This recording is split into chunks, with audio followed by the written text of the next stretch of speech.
प्यारे बच्चों, आज हम 8वीं कक्षा के 7वां पाठ बंदर बांट कविता को समझेंगे। तो पहले इस कविता को गायन के रूप में भी हम गा सकते हैं या पढ़ भी सकते हैं।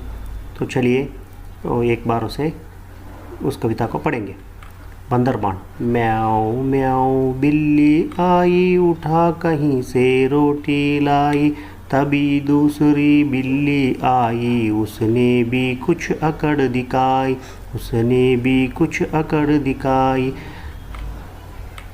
बोली यह तो मेरी रोटी, छीन के लाई तूरी खोटी।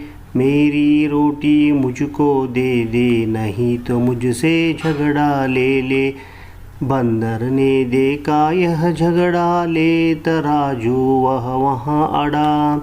बोला झगड़ा ठीक नहीं है, बांट के खाना बात सही है। म्याऊं म्याऊं बिल्ली आई, उठा कहीं से रोटी लाई। रोटी के 2 टुकड़े करके बंदर ने पलड़ों पर धर के। अधिक जो देखा टुकड़ा खाया, बड़ा दूसरा उसे चबाया।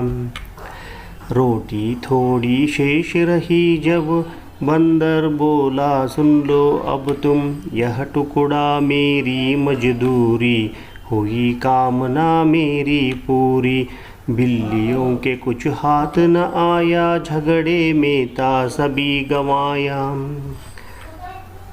प्यारे छात्रों, इस तरह इस कविता को गाएंगे।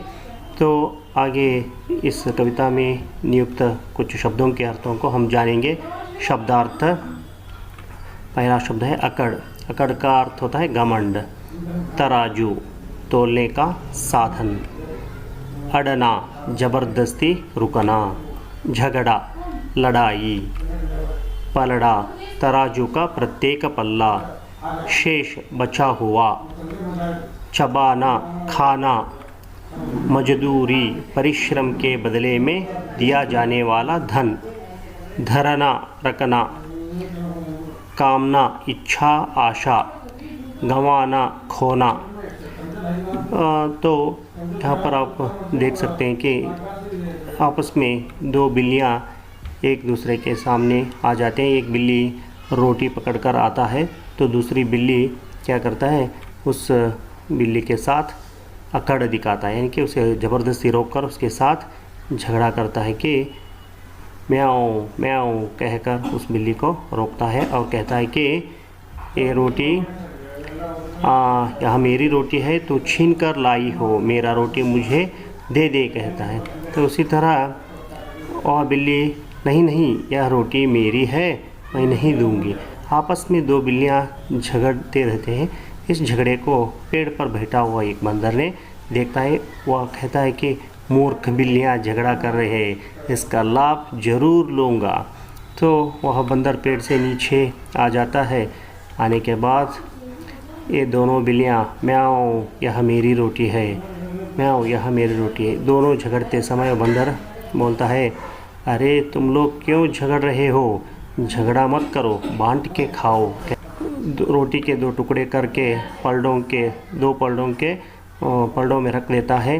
तो जो बड़ा हिस्सा होता है उस हिस्से को खाता है और दूसरा जो बड़ा हिस्सा बचता है उसे भी चबा। इस तरह खाते खाते रोटी का जो शेष बचा हुआ था वो दोनों बिल्लियों से कहता है कि तो यह जो शेष बचा है यह मेरा मजदूरी है, कहकर उस टुकड़े को लेकर वहाँ से चली जाता है। दोनों बिल्लियाँ निराश होकर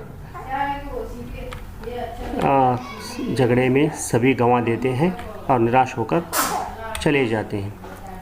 इसलिए इस कविता से हमें यह सीख मिलती है कि झगड़ा, आपस में 2 व्यक्तियों का झगड़े से तीसरे को लाभ होता है, तो इसलिए झगड़ा नहीं करना चाहिए।